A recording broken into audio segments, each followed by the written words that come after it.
ఇది సీను జగన్మోహన్ రెడ్డి ఇట్లా పోలీసు వాళ్ళు అడుగునే ప్రయత్నం చేస్తుంటే ఆఖరికి దిగి లూసిఫర్ సినిమాలో మోహన్ లాల్ దిగెళ్తాడు కదా అట్ అయిందనమాట సీన్. పాపం పోలీసుల పరిస్థితి చాలా ఘోరం అనమాట. సార్ అక్కడ డిప్యూటీ సీఎం పవన్ కళ్యాణ్ గారు అంటే ఇంకా ఆ రేంజ్ లో నడుచుకుంటూ వెళ్ళిపోయినట.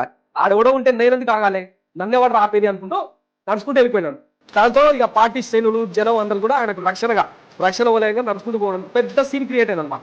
ప్రభుత్వ అధినేతలుగా వాళ్ళకింత రైట్ ఉందో ప్రతిపక్ష నేతగా మాజీ సీఎంగా వైఎస్ జగన్మోహన్ రెడ్డి కూడా అంటే హక్కు ఉంటుంది కదా. అసలే మనోడు మాస్ మహారాజు, ఆయన ఎక్కడుంటే అక్కడ జనం పోగవుతారు. ఈ విషయం తెలిసి పోలీసులు కాలు గడ్డ పట్టుకుని కూడా వినలేదన్నమాట. క్లియర్ చేయండి. జగన్మోహన్ రెడ్డి వచ్చి క్రౌడ్ బాగా పెరిగిపోవడంతో మన లోపల బీపీ షుగర్లు ఫ్రస్ట్రేషన్ లెవెల్స్ పెరిగిపోయి మొరుగుడు అనమాట. వైఎస్ జగన్మోహన్ రెడ్డి అన్నట్టు కాకి చొక్క వేసుకున్న పోలీసులు అంటాడు అన్నమాట. డ్రెస్ ఒంటి మీద ఉన్నప్పుడు మాత్రమే కొద్దిగా పద్ధతిగా చట్టాలు న్యాయాలు శాసనాలు అనుకుంటే ఏదో గౌరవిస్తాడు. అదే ప్రతిపక్షం ఉంటే డ్రెస్ ఇప్పితే ఇంకా ఆయన మించిన క్రిమినల్, సాడిస్టు, సైకో, మాఫియా డాలు మీరు పెట్టే పేర్లే కదా. ఇప్పుడు అది మనకు అవగతం అవుతుంది అన్నమాట.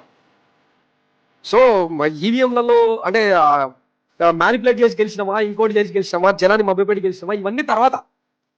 కానీ ప్రజల హృదయాలను గెలుచుకునే ఒక నాయకుడు ఇట్టుంటాడు అనమాట.